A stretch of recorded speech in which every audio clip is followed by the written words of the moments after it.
If you are in immediate danger, you can call the police on 999 or text phone 0800 112 999.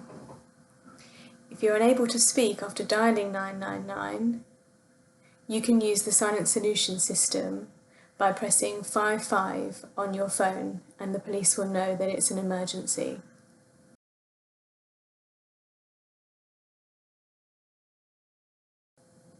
Despite the coronavirus pandemic, the family court is still open. The court has changed the way that it hears cases so that any urgent hearings can continue. They are now hearing cases remotely. This means by telephone or video conferencing. If you need protection from the court, they will be able to hear your case.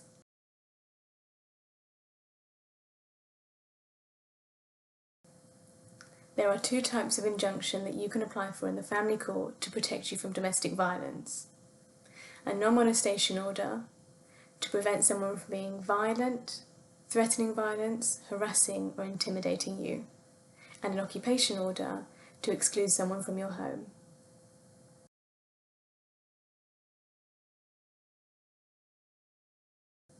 Solicitors' firms are still open and the legal aid agency is still granting legal aid.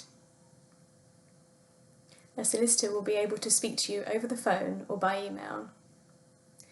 The FLOWS project can help you work out if you're eligible for legal aid and can link you up with a solicitor near you. Their website is flows.org.uk. Domestic abuse support services are working hard to provide support to victims of domestic abuse and can help you through the process. A non-molestation order is a kind of injunction which can protect you and your children from violence or harassment. You can obtain a non-molestation order against a partner, ex-partner, or other family member who is abusing you.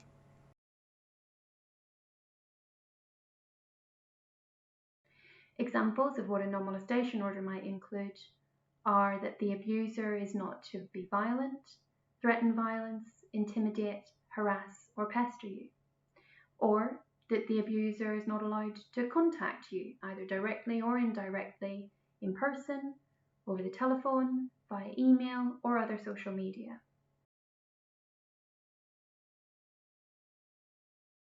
You can apply for a non-molestation order even if you're living with the abuser.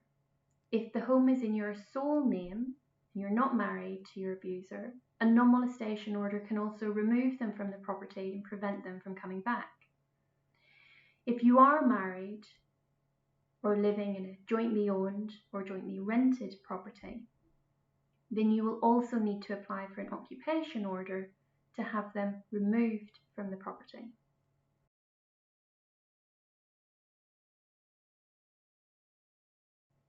An occupation order is a type of injunction that deals with who lives in the family home. An occupation order can order your abuser to move out of the home and stay away, to keep a certain distance away from the home.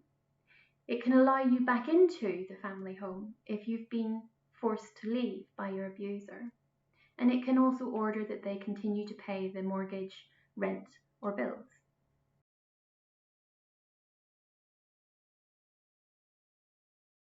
The court can make injunctions to protect both you and your children if your children are under 18 and they live or would be expected to live with you or your abuser, if they are subject to family court proceedings linked to an application for a domestic violence injunction, or if the court thinks that their interests would be relevant. If you have a child who's over 18 or other family member who needs protection, then they can make their own application in their own right.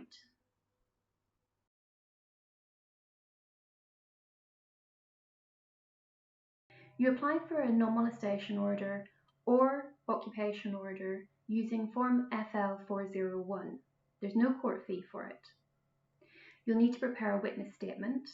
That should set out details of your relationship, any children, past history of abuse, and the events that have led up to this current application. You should also set out what you want the court to do. So, for example, if you want an order that says the abuser is not to contact you, tell the court that in your witness statement. You can apply online using a service designed by Flows by going to flows.courtnav.org.uk. This service will produce the form and witness statement for you. If you think you're going to need some support, then you can make a referral into the Flows project by going to self-referral.flows.org.uk. If you need an injunction urgently or are scared that your abuser will cause you harm if he knows you're about to make an application for an injunction, then you can make your application without notice. This means the court will consider your application before the abuser knows that you've made the application. The court will have to be persuaded that there's some good reasons why you've made your application that way, and you should explain that in your witness statement. For example, you might be stuck at home with the abuser, and obviously it will put you at great risk if he knows that you're going to make the application before you do.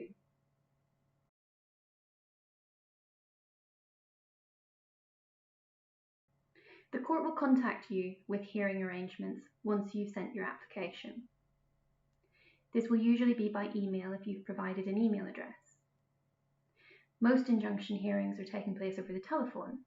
Court staff will arrange the telephone hearing on the same day you make your application, and they will tell you what time you're going to be called by the judge.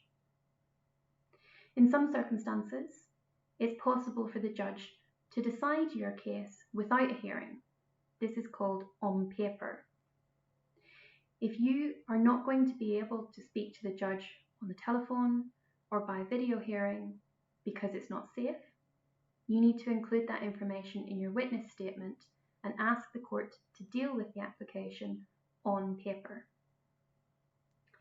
If you're granted your order without notice, the court will have to organise another hearing to give your abuser an opportunity to tell the court what they think about the application. That's called a return date. You will have to attend this hearing. At the moment, it will probably take place over the telephone or by video conference. You may have to give evidence, and the court will decide whether the order can come to an end, can be continued, or it may be necessary for there to be a further hearing and the order can stay in place while they're waiting for that hearing.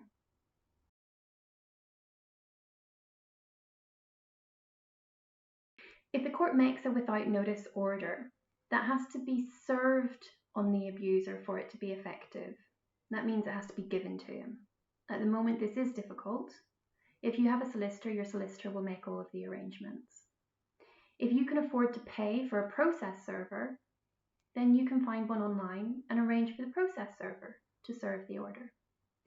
If you're unrepresented and you can't afford to pay for a process server, then raise this with the judge during the telephone hearing. You can ask the court to serve the order by bailiff if their bailiffs are still working. Or you can ask for the order to be served by email or other communication like that. If you're going to do that, then try and use a method of service where you get confirmation that the order has been received. So for example, if you're going to send it by email, send a read receipt so that you then have proof that that email has been opened. If the police are involved, ask them if they're able to help you with service. Make sure that once you get your order, you give a copy to the local police force.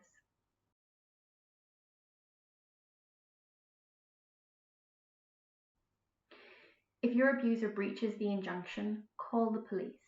It's a criminal offence to breach a non-molestation order, and the police should be taking it seriously. Show them a copy of the order and explain how it's been breached. You might also want to show them the proof that you have the order was served. For example, the read receipt and the email sending it to the abuser.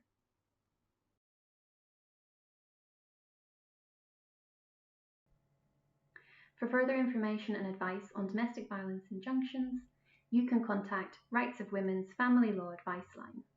For women who live and work in London, the number is 0207 08 1137. If you live outside London, the number is 0207 251 6577.